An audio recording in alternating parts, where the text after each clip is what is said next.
আমার এই ছেলেটাকে দাতামায় মাদ্রাসায় দিয়ে আসছি। বিশ্বাস করেন, কলিজাটা ফেটে যাচ্ছে। কারণ আমার ছেলে আমার কাছ থেকে কোনো দিন একটা রাত কোথাও ছিল না। এখন কিভাবে থাকতেছে এই শীতের ভিতরে, এই সকালবেলা ওঠাটা খুবই বিরক্তিকর। তবুও দিয়ে আসছি, কারণ মা বাবার কাছে যদি ছেলেরা থাকে তারা মানুষ হয় না, কিন্তু একজন ওস্তাদের কাছে থাকলে তারা মানুষ হইতে পারবে।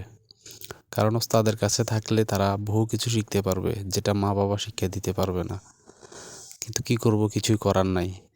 এত ঠান্ডার ভিতরেও দিয়ে আসছি, কিন্তু খুবই আফসোস হয়। ওইখানে আমাদের বাড়িয়ার ফারুক সাহেব আছেন, যাকে ওনাকে অনেকটা সম্মান করি, খুবই ভালো লাগে, ভালো লাগার একটা মানুষ।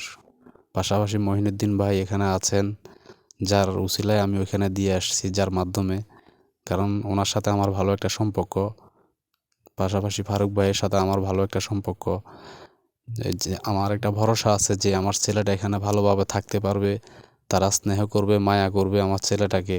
ওই হিসাবে এখানে রেখে আসছি। তো যাই হোক, সবাই দোয়া করবেন আমার ছেলেটার জন্য, সে যেন মানে প্রকৃতভাবে একজন আলেম হইতে পারে, হক্কানি একজন আলেম হইতে পারে যেন আমার ছেলেটা। সকলে দোয়া করবেন। এখানে আমার ছেলে ছাড়াও আরও অনেকগুলো ছেলেরা আছে, খুবই ভালো দেখতেছি তাদের আচরণ, তাদের চলাফেরা খুবই অন্যরকম। তো আশা করি এখানে থাকলে সবাই একদিন মানুষ হবো ইনশাল্লাহ।